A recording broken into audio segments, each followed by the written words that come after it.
درود پاک کب کب کہاں کہاں اور کیسے کیسے کام آتا ہے۔ ایک بہت ہی خوبصورت واقعہ، بڑا ایمان افروز واقعہ ہے جو میں آپ کے سامنے پیش کرتا ہوں۔ ایک دوست نے اپنے ایک دوسرے دوست کو قرض دیا، اور جب اس نے قرض دیا تو وہ قرض ایک بڑی اماؤنٹ تھی، 3000 دینار۔ وہ ٹائم آ گیا جب اس ٹائم وہ قرض لینے کے لیے اپنے دوست کے پاس گیا کہ بھائی مجھے میرے پیسے واپس دو، تو اس نے کہا کہ پیسے تو نہیں ہے میرے پاس، میں کولیپس ہو گیا ہوں، بزنس اب میرا ختم ہو گیا ہے، میں تمہاری رقم نہیں دے سکتا۔ اس نے ایک اور ٹائم دے دیا اسے کہ ٹھیک ہے اب اتنے دنوں کے بعد میں دے دوں گا۔ وہ ٹائم بھی گزر گیا، اور جب وہ ٹائم بھی گزر گیا تو اس کے بعد اس دوست نے کہا کہ اب تو پیسے دے دو بھائی، میرا ٹائم پورا ہو گیا ہے۔ پھر نہ دے سکا ٹائم۔ آخر کار معاملہ جو ہے وہ کورٹ میں چلا گیا، قاضی کے پاس چلا گیا۔ اب قاضی نے جس کو پیسے دینے تھے اس کو بلایا اور کہا کہ بھائی آپ کو اس کے پیسے دینے ہیں؟ کہتا ہے ہاں پیسے تو دینے ہیں۔ تو کہا پھر دیتے کیوں نہیں ہو؟ کہا پیسے ہیں ہی نہیں، کاروبار ہی ختم ہو گیا ہے، قرضہ تو لیا تھا، اب میرے پاس بچا ہی کچھ نہیں ہے۔ تو کہا اچھا اب یہ بتاؤ کہ کب دو گے، کیسے دو گے؟ اس نے کہا بس میرے پاس پیسے ہی نہیں ہیں۔ تو کہا اب تمہارے پاس 30 دن کا ٹائم ہے، 30 ڈیز میں یا تو اس کے پیسے لوٹا دو یا 30 دن کے بعد تمہیں قید کر دیا جائے گا۔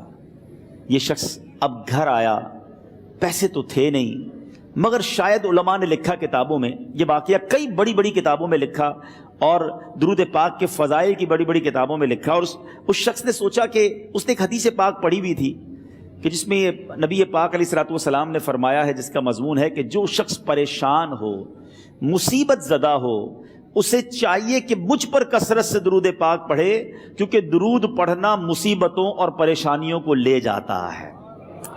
اب اس عاشق رسول نے سوچا اور تو کچھ ہے نہیں، اب میں درود پاک پڑھنا شروع کرتا ہوں۔ صبح سے لے کر شام تک وہ درود پاک پڑھنے لگ گیا۔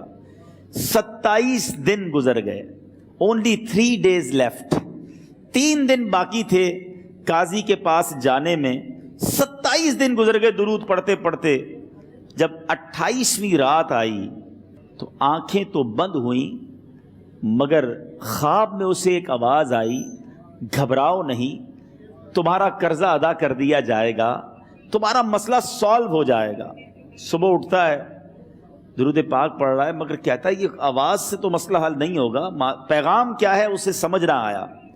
28واں دن گزر گیا، 29ویں رات آ گئی، مگر اب آنکھیں بند ہوئیں اور قسمت جاگ اٹھی۔ نبی پاک صاحب لولاک صلی اللہ تعالیٰ علیہ وسلم خواب میں تشریف لائے، اور پیارے آقا صلی اللہ تعالیٰ علیہ وسلم نے فرمایا گھبراؤ نہیں، علی بن عیسیٰ وزیر کے پاس جاؤ، وہ تمہارا قرضہ ادا کر دے گا۔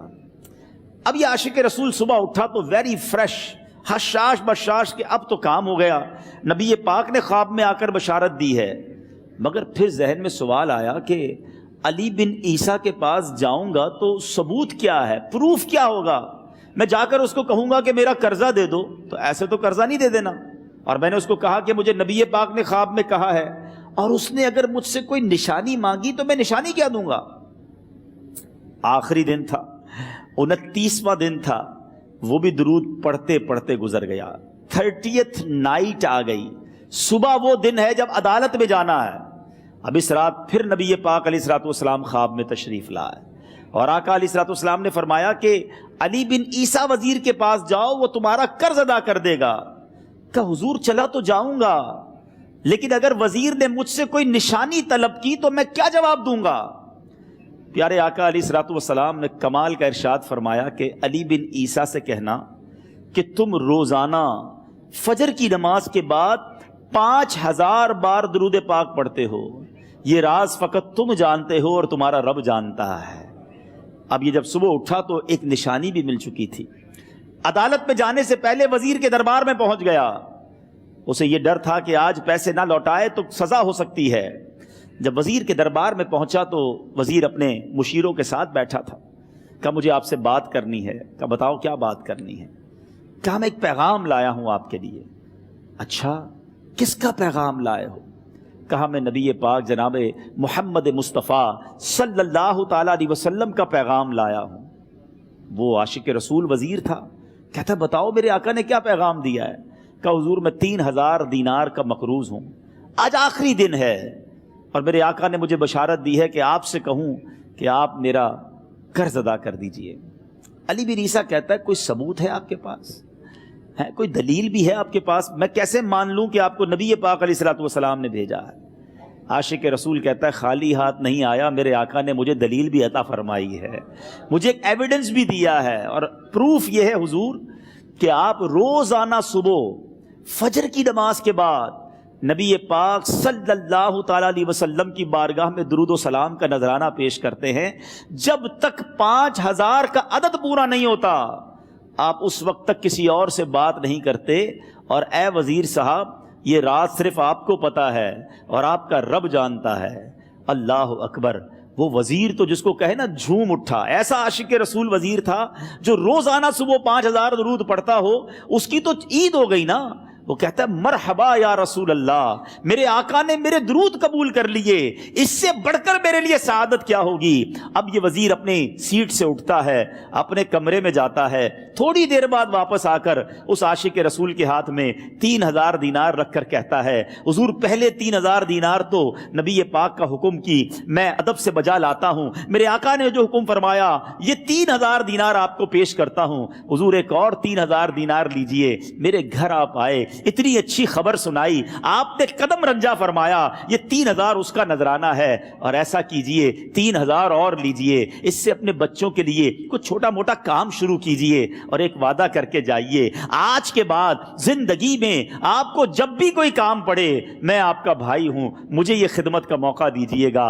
اللہ اکبر! وہ مقروض جو ایک رات پہلے 3000 دینار کا مقروض تھا، ہو سکتا ہے اس کے بیک آف مائنڈ یہ بھی چل رہا ہو کہ اب شاید کل میں نے جیل میں جا کر عدالت میں جا کر گرفتاری دے کر جیل میں جانا ہے، مگر اب 9000 دینار ہاتھ میں ہیں۔ عاشق رسول جھومتا ہوا نبی پاک کی یاد میں گھومتا ہوا اب عدالت میں پہنچا۔ عدالت میں everybody expecting over there کہ آج اس نے آنا ہے اور آ کر کہنا یہی ہے کہ پیسے تو نہیں ہیں، گرفتار کر لو، مگر جا کر اس عاشق رسول نے 3000 دینار جج صاحب کے ہاتھ میں رکھ دیے۔ قاضی کہتا ہے پہلے تو یہ بتاؤ پیسے آئے کدھر سے؟ تم تو کہتے تھے غریب ہوں، تم تو کہتے تھے کاروبار نہیں ہے، ایک مہینے میں اتنی بڑی رقم کا انتظام کیسے ہو گیا؟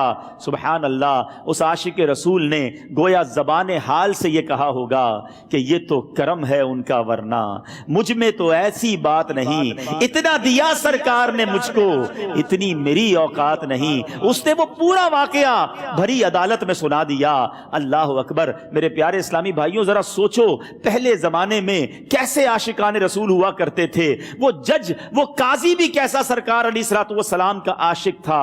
اپنی سیٹ سے اٹھتا ہے، بھرے دربار میں بھری عدالت میں وہ اپنے چیمبر میں اپنے کمرے میں جاتا ہے، اور تھوڑی دیر بعد واپس آ کر اس کے ہاتھ میں بھی 3000 دینار ہیں، اور وہ 3000 دینار جو ہے وہ اس عاشق رسول کے ہاتھ میں رکھتا ہے کہ سارا ثواب علی بن عیسیٰ کیسے لے جائے، میں بھی تو نبی پاک کا غلام ہوں، میں تمہارا قرضہ میں ادا کرتا ہوں۔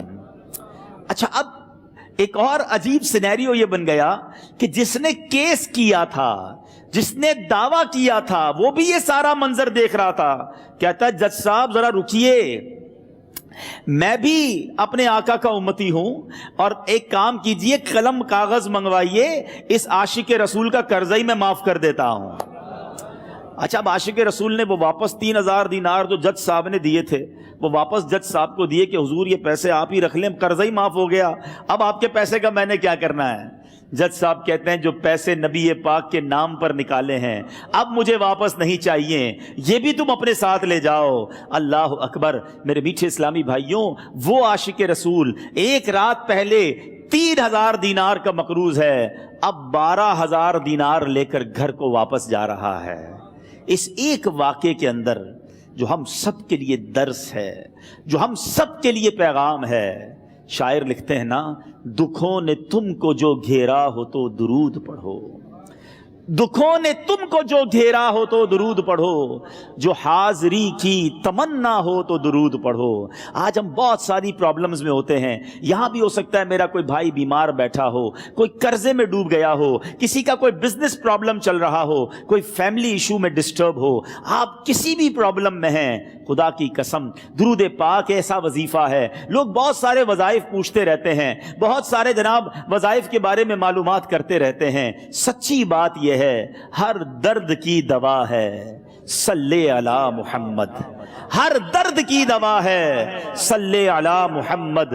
تعویذ ہر بلا ہے صلی علی محمد. تو خدا را اپنی زندگی میں درود پاک کو شامل کر لیجئے, اور آپ بلیف کریں جب آپ نے کثرت سے درود پاک پڑھنے شروع کر دیے, آپ اپنی آنکھوں سے دیکھیں گے آپ کے پرابلم دور ہو رہے ہیں, آپ کی صحت اچھی ہو رہی ہے, آپ کے قرضے اترنے شروع ہو گئے ہیں, روزگار میں آپ کے برکت ہونا شروع ہو جائے گی, آپ کے چہرے پہ نور آنا شروع ہو جائے گا, آپ کی زبان میں اثر آنا شروع ہو جائے گا. صلو علی الحبیب صلی اللہ تعالی علی محمد. مجھے اپنی اور ساری دنیا کے لوگوں کی اصلاح کی کوشش کرنی ہے.